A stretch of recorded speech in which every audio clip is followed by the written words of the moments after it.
नमस्ते। अच्छा, कभी सोचा है कि हमारे चारों ओर जो दुनिया है, जिसमें पेड़ पौधे हैं, जानवर हैं और दूसरी तरफ पत्थर पहाड़ भी, तो इनमें से एक जिंदा है और दूसरा नहीं। पर इस जिंदा होने का असली मतलब क्या है? वो कौन सी एक चीज है जो एक सजीव को निर्जीव से अलग कर देती है?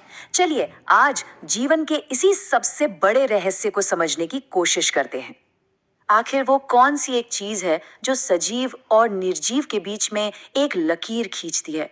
वो क्या चीज है जो एक पेड़ में तो है लेकिन एक पत्थर में नहीं, जो हम सब में है पर जिस कुर्सी पर हम बैठे हैं उसमें नहीं है? जानते हैं, इस बड़ी सी पहेली का जवाब बहुत छोटा और कमाल का है। कोशिका, यानी कि अ सेल। हाँ, यही वो सबसे बुनियादी चीज है जो हर जिंदा चीज में होती है और किसी भी बेजान चीज में नहीं। जीवन का सारा राज इसी एक छोटी सी इकाई में छिपा है। इसे और आसानी से समझने के लिए एक बहुत ही मजेदार एनालॉजी दी जाती है। कोशिका को जीवन की ईंट भी कहा जाता है। अब जरा यहाँ देखिए, जैसे एक एक ईंट जोड़कर पहले दीवार बनती है और फिर पूरी इमारत, है ना?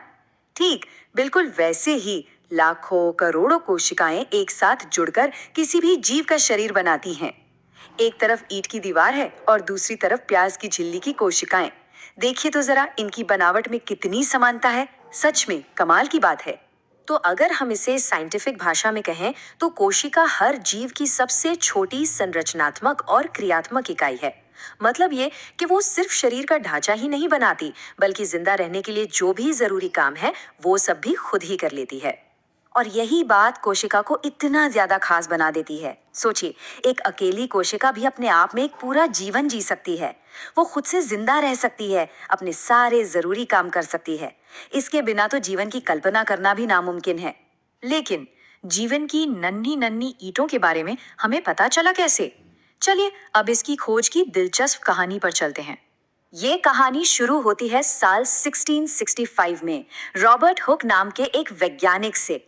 उन्होंने अपने ही बनाए एक माइक्रोस्कोप से पेड़ की छाल मतलब कॉक का एक टुकड़ा देखा। उन्हें जो दिखा वो मधुमक्खी के छत्ते जैसा था, जिसमें छोटे छोटे कमरे बने हुए थे। उन्होंने इन कमरों को सेल नाम दे दिया। और मजे की बात यह है कि वो जिन्हें देख रहे थे वे असल में मृत कोशिकाएं थीं, जिंदा नहीं। हुक की ये खोज तो बस एक शुरुआत थी। इसके ठीक बाद 1674 में ल्यूवेन हॉक ने पहली बार तालाब के पानी में जिंदा चलती फिरती कोशिकाएं देखीं। फिर तो लंबा इंतजार रहा। करीब 150 साल बाद 1838-39 में श्लाइडन और श्वान ने यह साबित किया कि सभी पौधे और जानवर कोशिकाओं से ही बने हैं। लेकिन कहानी का सबसे बड़ा मोड़ आया 1855 में, जब रुडोल्फ विर्चू ने एक ऐसी बात कही जिसने सब कुछ बदल कर रख दिया। इन सभी महान खोजों ने मिलकर एक सिद्धांत को जन्म दिया, जिसे आज हम कोशिका सिद्धांत या सेल थियरी के नाम से जानते हैं। ये समझिए कि ये बायोलॉजी की दुनिया का एक सबसे मजबूत पिलर है। रुडोल्फ विर्चो ने कहा था, ओमनिस सेल्युला ए सेल्युला। ये एक लैटिन वाक्य है जिसका सीधा सा मतलब है हर कोशिका पहले से मौजूद कोशिका से ही जन्म लेती है। इस एक लाइन ने हमारी समझ को हमेशा के लिए बदल दिया। तो आज का जो मॉडर्न सेल थ्योरी है वो इन्हीं दो मुख्य बातों पर टिका है। पहली बात कि सभी जीवित जीव कोशिकाओं और उनके बनाए उत्पादों से बने होते हैं, और दूसरी कि सभी नई कोशिकाएं पुरानी पहले से मौजूद कोशिकाओं से ही बनती हैं। ये जीवन के दो सुनहरे नियम हैं। तो अब हम ये तो जान गए कि कोशिका क्या है, पर क्या सभी कोशिकाएं एक जैसी होती हैं? जी नहीं, बिल्कुल नहीं। चलिए इनके अलग अलग प्रकारों को समझते हैं। सबसे आसान बंटवारा है कोशिकाओं की संख्या के आधार पर। जो जीव सिर्फ एक अकेली कोशिका से बने होते हैं उन्हें हम एक कोशिकीय यानी यूनिसेल्युलर कहते हैं।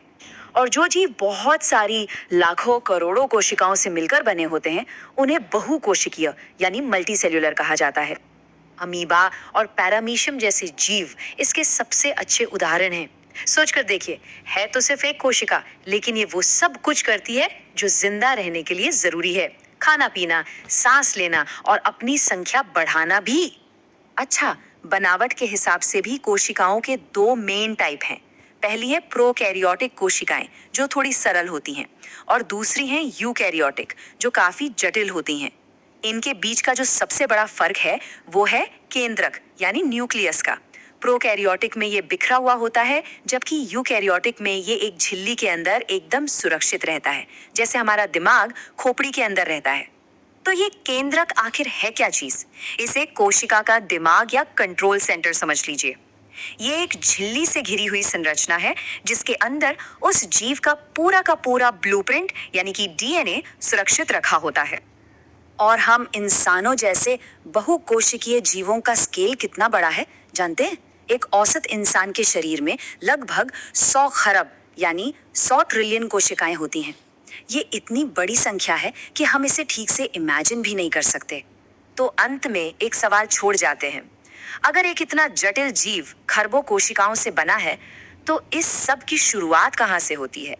जवाब है सिर्फ एक कोशिका से, एक फर्टिलाइज्ड अंडे से। जीवन का इतना विशाल पेड़ सिर्फ एक ही बीज से शुरू होता है। वाकई ये एक सोचने वाली बात है ना?